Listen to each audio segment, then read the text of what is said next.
नमस्कार, स्वागत है आपका ईटी नाउ स्वदेश पर। मैं हूं आपके साथ पूजा त्रिपाठी और आप देख रहे हैं गुड मॉर्निंग स्वदेश। इस शो में हम बात करेंगे कि आज भारतीय बाजारों में किस तरह की रणनीति अपनानी चाहिए, सुबह सुबह पहले संकेत कैसे मिल रहे हैं ग्लोबल मार्केट से, और साथ ही साथ आगे खबरों वाले शेयर्स और कमोडिटी मार्केट से जुड़ी खबरों पर भी नजर रखेंगे। सबसे पहले नजर डाल लेते हैं एशियाई बाजार पर, और इस पर जो शुरुआती संकेत हैं वो कमजोरी के हैं। सभी के सभी इंडाइसेस लाल निशान में कारोबार कर रहे हैं। गिफ्ट निफ्टी इस वक्त 70 अंकों से ज्यादा की कमजोरी दिखा रहा है, और बाकी सभी इंडाइसेस भी देखेंगे तो वो भी लाल निशान में ही है। चीन के बाजार हल्के लाल निशान में कारोबार कर रहे हैं। हांगकांग के बाजारों में 124 अंकों की गिरावट है। जापान के बाजार निक्केई, वहां पर भी 260 अंकों की कमजोरी देखने को मिल रही है, और कोरिया के बाजार भी करीब बस 1 से 1.25% नीचे इस वक्त कारोबार कर रहे हैं। तो यहाँ से तो संकेत कमजोरी के ही हैं, लेकिन अन्य ग्लोबल मार्केट से किस तरह के संकेत इस वक्त मिल रहे हैं ये समझ लेते हैं। हमारे साथ विश्वमोहन जुड़ चुके हैं पूरा अपडेट लेकर। Vishwamohan, good morning. बताइए, संकेत तो इस वक्त बहुत नहीं है, लेकिन उसके बावजूद कल हमने देखा अमेरिकी बाजार तेजी पर बंद हुए, इसके पीछे वजह क्या थी? देखिए, शुक्रिया पूजा, गुड मॉर्निंग। सबसे अमेरिकी बाजारों की बात करें तो 4 दिनों की कमजोरी के बाद तीनों इंडेक्स में हमने देखा तेजी के साथ बंद हुए थे। हालांकि नजर अब बजट पर सहमति बनने पे है, लेकिन उम्मीद की जा रही है कि अक्टूबर के पहले हफ्ते तक, 1 अक्टूबर तक उम्मीद की जा रही है कि कुछ सहमति बन जाए। उसी उम्मीद से ये हल्की तेजी आई थी। हालांकि तेजी उस तरह की नहीं कह सकते हैं, एक रेंज ही कह सकते हैं। मामूली तेजी के साथ डाउ और करीब 0.45% के आसपास S&P और नैस्डैक में तेजी दिखी थी। सितंबर का महीना देखें तो 4 से 5% तक की गिरावट S&P और नैस्डैक में आ चुकी है। हिस्टोरिकली भी आप पिछले कई सालों के सितंबर से देखो तो ज्यादातर आप वहां पर रेड में ही दिखेंगे, और वही यहां पर भी इस साल भी सितंबर का महीना कमजोर अब तक दिख रहा है, और अब आखिरी हफ्ते में है, देखते क्या होता है। लेकिन नजर पूरी तरह से आगे भी सेंट्रल बैंकों के रुख पर ही रहेगा, और जिस तरह से यूएस फेड ने भी साफ संकेत दिए थे पिछले हफ्ते की बैठक में कि लॉन्गर पीरियड ऑफ टाइम, लंबे समय तक वो को ऊपर रखेंगे। यूरोप के बाजारों की कल अगर बात करें तो वहां पर कमजोरी दिखी थी। 1% तक बाजार दिखे थे। पैन यूरोप इंडेक्स जो स्टॉक 600 है, वहां पर आधे % से ज्यादा की गिरावट दिखी थी। वहां के सेंट्रल बैंकों ने, हालांकि अब उनका जो टोन है वो नरम हुआ है, लेकिन अभी चिंता वहां पर है ग्रोथ को लेकर। क्या वहां पर सॉफ्ट लैंडिंग उस तरह की हो पाएगी? भले ही दरों को आगे वो ना बढ़ाएं, लेकिन क्या इकोनॉमी में सुधार होगा? जर्मनी के 10 ईयर बॉन्ड यील्ड पर अब नजर डालें तो 12 साल की ऊंचाई पे है। यूएस का 10 ईयर बॉन्ड यील्ड 2007 के फिर से नई ऊंचाई पर पहुंच गया। कल हमने देखा था 4.5% के नीचे था, अब 4.55% के भी ऊपर चला गया है। हालांकि क्रूड के फ्रंट पर थोड़ी चिंता कम हुई है, क्योंकि जो फ्यूल एक्सपोर्ट में पर जो पाबंदी रूस की तरफ से लगाई गई थी, वहां पर उस नियम में ढील दिया गया हुआ है, तो वो एक राहत है। और कच्चे तेल में आज हल्की नरमी भी दिख रही है। $93 के आसपास ब्रेंट क्रूड का भाव है, और जो सप्लाई की कटौती की जो खबर है वो अब बाजार डाइजेस्ट कर चुका है, डिस्काउंटेड है प्राइस में। तो बाजार अब बहुत ज्यादा यहां से चलने वाला नहीं है, जो एक्सपर्ट्स कह रहे हैं। एक रेंज में रहेगा या हल्की नरमी ही आएगी। गोल्ड कल गिरावट दिखी, क्योंकि डॉलर इंडेक्स 105.75 के करीब पहुंच चुका है, यानी 106 के बेहद करीब जा चुका है। बॉन्ड यील्ड में लगातार तेजी दिख रही, तो गोल्ड पर यहां पर दबाव बना है। तो कुल मिलाकर कह सकते हैं इक्विटी मार्केट के लिहाज से संकेत मिक्स्ड ही है, बहुत ज्यादा कमजोर भी नहीं है, लेकिन बहुत तेजी की भी संभावना यहां पर नहीं दिख रही है। बिल्कुल, बहुत ही मिले जुले संकेत देखने को मिल रहे हैं। कोई बहुत ज़्यादा पॉजिटिव खबर नहीं आ रही है, लेकिन अच्छी बात यह है कि कोई नेगेटिव खबर भी नहीं है। हालांकि आने वाले कुछ समय काफ़ी इंपॉर्टेंट होंगे, क्योंकि कुछ अहम डेटा हैं, कुछ अहम डेवलपमेंट होने वाले हैं यूएस मार्केट से, जिस पर की नज़र रहेगी। वहाँ पर बजट को मंजूरी मिलनी है, तो उस पर नज़र रहेगी। 30 सितंबर के पहले ये होना है। उसके पहले थोड़ी चिंता है बाजार में, लेकिन हमने देखा कि इतने समय की जो गिरावट थी, एक कहीं ना कहीं टेक्निकल बाउंस की तरह अमेरिकी बाजारों की जो तेजी है उसको देखा जा रहा है। लेकिन ओवरऑल संकेत जो है आज के लिए वो कमजोरी भरे ही हैं, और एशियाई बाजार भी ऐसा ही कुछ संकेत दे रहे हैं। फिलहाल गिफ्ट निफ्टी 70 अंक नीचे कारोबार कर रहा है। बहुत बहुत शुक्रिया विश्वमोहन आपका ये सारा अपडेट देने के लिए। और इस बीच हम देख रहे हैं डॉलर इंडेक्स भी 106 के पास पहुंच चुका है, तो ये भी एक कंसर्निंग फैक्टर हो सकता है आज भारतीय बाजारों के लिए। इसको आज हम और डिटेल में समझेंगे, लेकिन एक बार एफआईएस और डीआईएस का अपडेट आपको दे देते हैं, और उसके बाद हम समझेंगे कि आज के लिए निफ्टी और बैंक निफ्टी के कौन से लेवल्स इंपॉर्टेंट होंगे। तो यहाँ पर लगातार बिकवाली ही देखने को मिल रही है एफआईएस की तरफ से। बीते 5 दिनों में 11,000 करोड़ की बिकवाली हो चुकी है और कल भी करीब करीब 2300 करोड़ की बिकवाली विदेशी निवेशक करके गए। हालांकि उसके सामने घरेलू निवेशकों की तरफ से थोड़ा सहारा है, खरीदारी हुई है उनकी तरफ से और करीब 1570 करोड़ के आसपास की खरीदारी DIIs करके गए। लेकिन इंडेक्स फ्यूचर में भी बिकवाली ही है, करीब 1500 के आसपास की, 1500 करोड़ के आसपास की। इंडेक्स ऑप्शन में मामूली खरीदारी का आंकड़ा निकल कर आ रहा है 918 करोड़ का। तो ये हैं एफआईज और डीआईज के आंकड़े और कमजोरी ही यहाँ पर भी देखने को मिल रही है।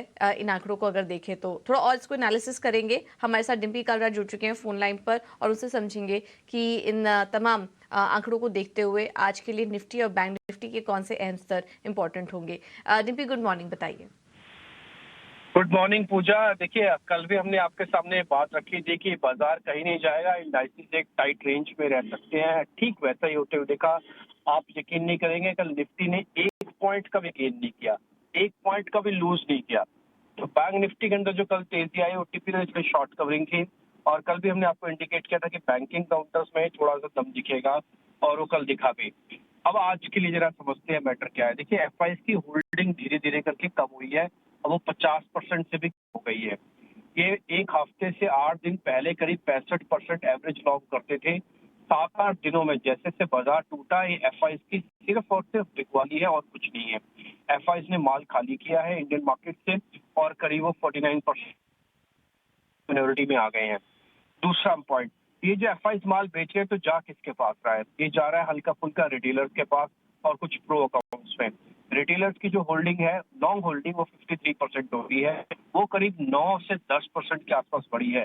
यानी कि इस गिरावट में रिटेल्स ने थोड़ा बहुत माल खरीदा है, बकायदा सिस्टम में एफआई से माल बेचा है। और जब एफआई बेच रहा होता है और रिटेल खरीद रहा होता है, टिपिकली मार्केट या तो साइडवेज होता है या तो वीक होता जाता है। ये एक नोटिस करने वाला पॉइंट है जो हिस्टोरिकली प्रूवन होता है। कल क्योंकि रोल ओवर के नंबर भी अब चेक कर रहे हैं क्योंकि एक्सपायरी का वीक है, तो 38% का रोल ओवर करीब करीब निफ्टी पे और करीब 40% का रोल ओवर बैंक निफ्टी पर आपको मिल रहा है। अभी रोल ओवर उतना पका नहीं है, तो मतलब सिस्टम में पोजीशंस काफी हैं जो मार्केट में शेक करवा सकती हैं। तो be prepare for the shake. आज जैसे भी आप गिफ्ट निफ्टी बता रहे थे कि थोड़ा नीचे है, कल भी नीचे था, इन स्पाइट ऑफ दिस कल नीचे होने की वजह से और उसके बावजूद भी हम ठीक बंद हुए हैं। तो आज भी ऐसा लग रहा है कि एक ओपनिंग का झटका लगेगा। आप एक मेगा सपोर्ट एरिया पे हो। निफ्टी के लिए सपोर्ट बता देता हूँ, 19,500 600 का एक सपोर्ट एरिया है। 600 हो सकता है आप गैप के साथ खोल दें, तो इसलिए 500 का सपोर्ट एरिया आपके लिए बेहद बेहद इंपॉर्टेंट है और बहुत काम का है। दूसरा, बैंक निफ्टी के लिए अभी 44,500 44,300 की सपोर्ट एरिया बहुत इंपॉर्टेंट है। ये जल्दी जल्दी ब्रेक होगा नहीं और उम्मीद करते हैं कि ये भी बच जाएगा। तो आप अभी कुछ ना कीजिए इंडेक्स के अंदर। ये जो डिप आएगा आज का, उसमें अगर हल्की फुल्की खरीदारी करनी है, छोटा सा स्टॉप लॉस लगा के निफ्टी बैंक निफ्टी के अंदर कर सकते हैं। ऑप्शंस कल भी बताया था इंट्राडे करना, आज भी बता रहे हैं इंट्राडे ही करना। किसी भी ऑप्शंस को कैरी करके नहीं लेके जाना, क्योंकि गैप डाउन होने से आज हो सकता है कि आपके कॉल्स पुट को मार देगा। दूसरी बात, आप स्टॉक स्पेसिफिक रहिए मार्केट के अंदर। फिलहाल इसमें बड़े एक्सपेरिमेंट करने का समय नहीं है। और एक और चीज, इस सीरीज से बहुत ज्यादा उम्मीद ना लगाइए कि बहुत जोर की शॉर्ट कवरिंग आ जाएगी, ऐसा इस सीरीज से उम्मीद ना लगाइए। तो शॉर्ट कवरिंग की बहुत उम्मीद नहीं है, बेहद ही दायरे में कारोबार करेगा तो इंडेक्स को तो आप छोड़ ही दीजिए। ऑप्शन ट्रेडर्स हैं तो एक ही दिन ट्रेड लेके चलिए, उसको कैरी फॉरवर्ड ना करें। ये लगातार हम आपको बार बार बता रहे हैं। बहुत बहुत शुक्रिया डिम्पी आपका ये सारी जानकारी देने के लिए। तो ये तो थी बाजार पर रणनीति। इन लेवल्स को आपको देखना है, आपकी स्क्रीन पर चल रहे हैं लगातार सपोर्ट और रेजिस्टेंस लेवल, इन पर आप नजर रखिए। चलिए मार्केट एक्सपर्ट को भी हम जोड़ेंगे अपने साथ बाजार पर रणनीति देने के लिए। रेलिगर ब्रोकिंग के अजीत मिश्रा जुड़ चुके हैं। Ajit, thank you so much ET Now स्वदेश को समय देने के लिए। बाजार काफी रेंज में कारोबार कर रहा है। कल निफ्टी में तो कोई बदलाव दिखा ही नहीं, 0%। अगर चार्ट्स पर ये देखें तो कोई बदलाव नहीं हुआ और बैंक निफ्टी भी ऐसे ही कुछ कारोबार कर रहा है। तो निफ्टी, बैंक निफ्टी कैसे ट्रेड करें और इसके अलावा स्टॉक स्पेसिफिक आइडियाज भी शेयर कीजिए, वहां पर कैसे ट्रेड करें। गुड मॉर्निंग पूजा। देखिए, जिस तरीके से अभी लास्ट वीक हमने डिक्लाइन देखा करीब 2.5% का इंडेक्स में, उसके बाद कल का सेशन ऑलमोस्ट एक ब्रीदर, एक पॉज की तरह रहा। इंडेक्स ने 600 का लेवल होल्ड किया निफ्टी ने, वहीं पे ही 44,300 200 का जो जोन था वहाँ बैंकिंग इंडेक्स ने भी होल्ड किया। तो लग रहा है कहीं ना कहीं एक पॉज दिख रहा है एक डिक्लाइन के बाद, बट ओवरऑल ट्रेंड अभी भी नेगेटिव साइड पे ही जारी रहेगा जब तक कि आप 19,800 850 को डिसाइसिवली क्रॉस करके सस्टेन नहीं करते हैं। तो हायर लेवल्स पे आपको सेल ऑन राइज ही देखना है when it comes to index. तो अगर आपको एक रिबाउंड मिलता है करीब 750 से 800 के जोन में, तो वहाँ पे आप शॉर्टिंग अपॉर्चुनिटी देखें through put option. Similarly banking देखिए, यहाँ पे अंडर परफॉर्मेंस काफी टाइम से ऑलरेडी चल रहा था, तो प्राइवेट बैंक्स में अभी भी कंडीशन वही दिख रही है। पीएसयूज कंपैरेटिवली काफी बेटर प्लेस्ड है, वहाँ पे काफी अच्छा ट्रैक्शन दिख रहा है। तो स्टॉक स्पेसिफिक रहने की सलाह होगी। अभी इंडेक्स को आप थोड़े टाइम के लिए अवॉइड कीजिए जब तक की क्लैरिटी नहीं आती है। स्टॉक स्पेसिफिक देखिए, दोनों ही रिकमेंडेशन बाय साइड पे होगी, कंसिडरिंग कि काफी अच्छे डिक्लाइन के बाद पॉसिबिलिटी दिख रही है। जो स्टॉक जहाँ पे रेजिलियंस दिख रही है, मींस जो कि मार्केट डिक्लाइन में ज्यादा पार्टिसिपेट नहीं किए हैं और पॉजिटिव साइड पे अलाइन है, उन पे आप देख सकते हैं। तो पहला नाम होगा गेल का, जहाँ पे कि कुछ खास गिरावट देखने को नहीं मिली है, नॉर्मल प्रॉफिट टेकिंग देखने को मिली है पिछले करीब 7-8 सेशन में, और अभी भी टोन पॉजिटिव है। तो ये मेरे हिसाब से डिप को बाइंग अपॉर्चुनिटी की तरह देखिए। 120 का एक स्टॉप लॉस रहेगा 127 तक के टारगेट के लिए।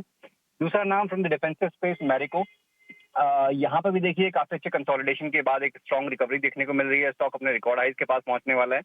मुझे लगता है कि ये मोमेंटम कैरी करेगा। 590 तक के टारगेट्स नियर टर्म में एंटिसिपेटेड हैं। 572 के स्टॉप लॉस के साथ इसको आप लॉन्ग कर सकते हैं।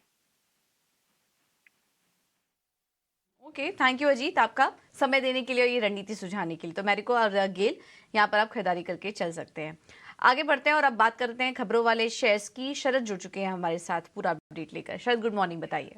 गुड मॉर्निंग पूजा। तो सबसे पहले आईपीओ मार्केट एक्शन जो है देखने मिल रही है नुवामा वेल्थ की, जो है आज ट्रेड होने वाली एक्सचेंजेस से ये उनकी वेल्थ आर्म है एक्चुअली ईडलवाइज फाइनेंशियल सर्विसेज से ही डिमर्ज होके आज लिस्ट होने वाली है। जेएसडब्ल्यू इंफ्रा का दूसरा दिन है आज। पहले दिन सब्सक्रिप्शन के बारे में बात करें तो ऑलमोस्ट 43% हुआ है, हालांकि रिटेल सब्सक्रिप्शन पूरा हो चुका है। अपडेटेड सर्विसेज का भी दूसरा दिन है आईपीओ का, अभी तक 6% बढ़ा है। अभी स्टॉक्स स्पेसिफिक बात करें तो टाटा स्टील फोकस में रहेगा। मूडी की अपग्रेड आई है इन्वेस्टमेंट ग्रेड पे, जहां पे BA3 इशू रेटिंग है, आउटलुक स्टेबल है, पॉजिटिव न्यूज़। डेल्टा कॉप, आशीष कचोलिया ने 15 लाख शेयर्स यानी कि 0.56% स्टेक की बिकवाली की है। रेलिगेयर एंटरप्राइजेज बोर्ड ने सपोर्ट की है, जो ओपन ऑफर की बात हुई थी मार्केट आज में, जो कल अनाउंसमेंट आई थी बर्मन ग्रुप के द्वारा। अब याद रखिए, जो ओपन ऑफर के बाद एक नई मैनेजमेंट भी बोर्ड जो है अपॉइंट करने वाले हैं। अब बात करते हैं आवास फाइनेंसेस की मैनेजमेंट मीट पे, और यहाँ पे जो है डिसबर्समेंट्स आगे जाते हुए जो है नॉर्मलाइज हो सकते हैं जून का जुलाई के महीने में, और आगे जाते हुए जो AUM डिलीवरी का ग्रोथ है कंपनी ने एस्टिमेट दिया है 20 से लेकर 25% का वित्त साल 2024 में। एसेट क्वालिटी में भी स्टेबिलिटी देखेगी यही है। वेनिस पाइप्स मैनेजमेंट की भी मीट में हो, यहाँ पे नई सेल्स हेड्स को जो है अपॉइंट किया गया, स्पेशली जो यूरोपियन मार्केट्स है वहाँ पे जो है एक्सपेंशन देखने के लिए। सेंचुरी टेक्सटाइल्स नई प्रोजेक्ट लॉन्च की है बेंगलुरु में, जिसका जो रेवेन्यू पोटेंशियल है लगभग 3000 करोड़ का है। सेंचुरी प्लाई की जो SEZ फैसिलिटी है गैबॉन, जो वेस्ट अफ्रीका की देश है, वहाँ पे जो है अपनी ऑपरेशंस कुछ पार्शियली रिज्यूम कर लिए हैं। विष्णु प्रकाश हाल ही में लिस्ट हुई थी और अब Q1 नंबर्स उनके आए हैं, जहाँ पे रेवेन्यू 40% से ज़्यादा का ग्रोथ आया ईयर ऑन ईयर बेसिस पे, और पैट में भी 50% का उछाल देखने मिला है। और आखिर में मैं बात करूँगा मैनकाइंड फार्मा के, यहाँ पे जो है उन्होंने अपनी फार्मुलेशंस की जो प्लांट है फार्मा की, उसकी शुरुआत कर दी है, जो राजस्थान में लोकेटेड है। तो ये सारे स्टॉक्स जो है दिन के ट्रेड में आप ज़रूर ट्रैक करिएगा। ओके, थैंक यू शरद, आपका ये सारी जानकारी देने के लिए। तो ये तमाम खबरें हैं जिन पर कि आज नजर रखिए। अब बात करते हैं ब्रोकरेज रिपोर्ट की।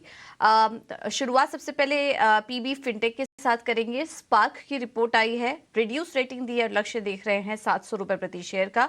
छोटे प्रीमियम के बावजूद बेहतर रेवेन्यू की क्षमता है, लेकिन यहां से और ज्यादा तेजी की उम्मीद रिपोर्ट में नहीं किया जा रहा है, तो इस पर नजर रखिए।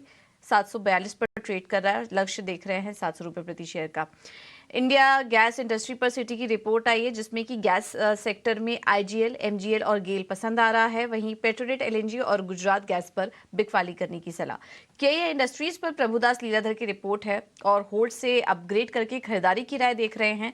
लक्ष्य 2319 से बढ़ाकर 2908 रुपए प्रति शेयर का किया। इसके अलावा EMS इंडस्ट्रीज पर भी जेफरीज की रिपोर्ट आई है, जिसमें कि डिक्सन पर लक्ष्य देख रहे हैं 5050 रुपए प्रति शेयर का, और एम्बेर इंटरप्राइजेस में खरीदारी की राय कायम रखी हुई है। लक्ष्य 3740 रुपए प्रति शेयर का ये देख रहे हैं। इनका कहना है कि स्वदेशीकरण से इन दोनों ही कंपनियों को काफी फायदा होने की बात की जा रही है। और आखिर में आशा मोटर्स पर भी जेफरीज की काफी पॉजिटिव रिपोर्ट आई है, अपनी खरीदारी की राय कायम रखे हुए हैं, लेकिन लक्ष्य 4000 से बढ़ाकर 4150 रुपए प्रति शेयर का देख रहे हैं। तो ये तमाम रिपोर्ट्स आज के दिन फोकस में रहेंगी। एक मार्केट की, वरना भारती से हमारा संपर्क नहीं हो पा रहा है, लेकिन उनके ट्रेडिंग आइडियाज आ चुके हैं हमारे पास। उन्होंने सोने चांदी में बिकवाली करने की राय दी है। सोने पर वो बिकवाली का ट्रेड देख रही है, क्योंकि जैसा कि हम शो की शुरुआत में ही बात कर रहे थे, सोने में वीकनेस बढ़ रही है। जिस तरह से डॉलर इंडेक्स अब 106 के पास आ रहा है, बॉन्ड यील्ड्स 2007 के बाद अपने ऊपरी स्तर पर हैं, तो उसका असर सोने पे दिखाई दे रहा है। कल भी 0.5% कमजोर था और यहाँ पर बिकवाली आगे और गहरा सकती है। 58,600 के अगले टारगेट्स अब दिखाई दे रहे हैं। सोने में स्टॉप लॉस होगा 58,900 का। तो गोल्ड में बिकवाली करके चलिए। और बेस मेटल्स में भी उन्होंने जिंक में बिकवाली करने की राय दी है, क्योंकि मेटल्स में ओवरऑल कमजोरी दिखाई दे रही है इस वक्त। 223 के लेवल्स के आसपास जिंक में बिकवाली कीजिए। टारगेट होगा 221 का, स्टॉप लॉस सुझा रही हैं 224 का। तो ये दो मेटल्स हैं इस पर बिकवाली करने का ट्रेड वन्ना की तरफ से।